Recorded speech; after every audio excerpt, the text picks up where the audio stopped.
On Sunday, the St. Louis BattleHawks lost to Houston 28-24. It was a close game, really fun game. And the headlining story with the Houston BattleHawks, in my opinion, is that they have two glaring issues they need to solve in order to make them a more successful football team. Number one, their quarterback, Jordan Ta'amu, simply lacks polish. I'm a big fan of the guy. He's got a lot going for him. He's 22 years old. He's got a good arm. He can move. Physically, he's really talented. He makes fairly good decisions, too. He's not an awful quarterback. I'd take him over Brandon Silvers, the guy in Seattle, for example. Now, the stat line in the last game was not bad. He was 30 for 37 passing at 284 yards, 3 touchdowns, 2 interceptions. And I always say that stats are not the story, and that could not be more true than in this situation. I don't like when people just go, hey, he had 3 touchdowns, a lot of yards, only 7 incompletions. There's a lot more to it than that, though. First of all, we'll start with the 2 interceptions. Actually, this is where part of the story is wrong. The interceptions sound terrible. Well, when you look at the context of what happened, number one, his first interception, he was hit as he threw. It's just unfortunate. It wasn't really his fault. It was just a bang-bang play where he got hit as he threw, couldn't get enough on the ball. Ball was underthrown because he got hit and got picked off. That's not really his fault. That's just a crappy play that stinks. Number 2, his second interception actually was just a unfortunate learning moment. It wasn't a horrible decision. Now, there are multiple layers here. So, first of all, if you just watched it with no context behind it, it looks really terrible. It looks like he forced a deep ball into double coverage. You go, what are you doing? What the heck? And that play was at a critical moment, too, because it gave Houston the ball at the 1-yard line in the fourth quarter. And you're like, man, at face value, that sounds terrible and horrible. But on second glance, you'll realize, oh my gosh, Jordan Ta'amu believed that someone on the defense jumped off sides.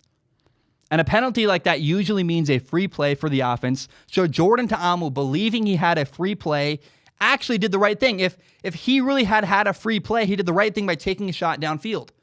Because you think, hey, it's a 5-yard penalty, it's a free play, let's throw the ball into double coverage, maybe our guy comes down with it, we get a gigantic gain. Here's the problem, though. The refs didn't throw a flag. This is why it's a teaching moment for Jordan Ta'amu. He had the right idea. Honestly, he was furious after the play, where's the flag? And I felt bad for the guy because as a quarterback, when you think you have a guy offsides, you have to look for the flag.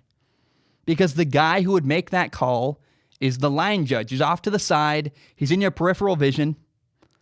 And you can always see him in your peripheral. You can always see that guy. As you snap the ball, take a glance. If he throws the flag, it's very obvious you can see it.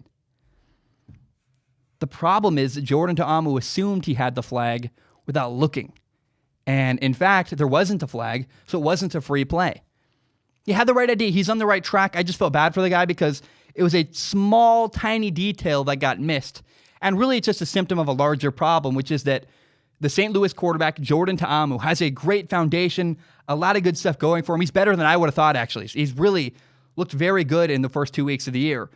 But he lacks polish. There's a couple things he needs to do that could be better. And if they are better, he'll be a phenomenal quarterback, probably an NFL quarterback. There are little things like that offside situation or the fact that his timing is a bit slow. There are moments where, he's throwing to guys after they're open rather than anticipating when they're going to be open. He's a bit slow for the NFL. But the biggest issue that Jordan Ta'amu has is that he is horrible at dealing with a blitz. A blitz is when a defense uses more defenders than normal to rush a quarterback. And Jordan Ta'amu handles it in the worst possible way. He holds on to the ball and tries to run away. What he does is exactly what the defense wants him to do. He plays right into their hands. What he needs to do is make a change and start beating the blitz by throwing the ball downfield. It's a numbers game. If a team blitzes 8 people, it means there's only 3 back in coverage. You have great matchups on the outside. You have probably man-to-man coverage that's cover 0, meaning everybody has a one-on-one matchup. You got to pick the best matchup and throw the ball there. Houston in their last game multiple times ran cover 1, meaning there's one safety in the middle of the field, man coverage everywhere else, and they brought defenders blitzing. Meaning that man coverage, your guy has to beat their guy. And multiple times there were shallow crossers running across the middle of the field, beating their man wide open by like 3 steps, wide open, right in front of Jordan Ta'amu. And he was trying to run away rather than standing in there and throwing the ball to the open man across the middle of the field. I felt bad for him. I was like, oh man, you're so close. So Jordan Ta'amu's biggest issue is that he needs to learn how to beat the blitz by throwing. Hang in there, hang in the pocket, find your best matchup, and throw the ball to that. Coaches need to help him with that. The coaches in St. Louis need to say, hey man, you got to do a better job of the blitz. Here's how we do it. They might not have an understanding of that problem, but if they can help him with that problem by watching film, Jordan Ta'amu will massively become a gigantically better quarterback overnight. Now so that's the quarterback's issue. Now as a whole, the biggest issue St. Louis has on offense is that they're stubborn. They just are so darn stubborn. Multiple times, Houston would load the box to stop their run. What that would mean is that they use more defenders to stop the run. So, and St. Louis refused to adjust. So, for example, there was a moment where St. Louis had 8 guys right around the line of scrimmage, meaning that it's man coverage on the outside, and St. Louis only had 7 guys to block those 8, and they still tried to run the ball right up the gut, right up the middle. It's a losing scenario. It's a no-win scenario. If you try to run the ball, you have 7 blockers to block 8 guys, you're going to fail. That's a bad idea. And they kept trying to do it. They wouldn't adjust. They wouldn't make any kind of changes. It's frustrating. And I kept waiting for St. Louis to counter or adapt, and they never did. They kept running the ball into hopeless situations. They need to either call what's called an RPO, run-pass option, where it's a running play. Unless the defense does that, they commit everybody to stop the run. That's where the pass option comes into play. You want to blitz 8 guys? You want to bring 8 guys to stop the run? We'll throw the ball right behind you. Or they can come up with an audible scenario, an audible system, where the quarterback can change the play at the line of scrimmage if he recognizes, hey, we're in a scenario where running the ball is not going to succeed. We're going to fail. We have a really bad matchup up front. They have 8 guys on the line of scrimmage. We have 7 guys to block 8. It's not going to work. St. Louis needs to come up with some kind of system to adapt to teams playing to stop their running game. They're very stubborn. They haven't adapted. It's been 2 weeks. And because they didn't adapt against Houston last week, that's why they lost. They only lost by 4 points. St. Louis was in that game against Houston, but they refused to adapt, and it cost them. Now, the final point I want to make about St. Louis is that their punter, Marquette King, is a star. He's actually, of any player in the XFL, Marquette King, the punter in St. Louis, has more NFL accomplishment than anybody else in the entire league. It's actually very cool. He was once named an All-Pro punter.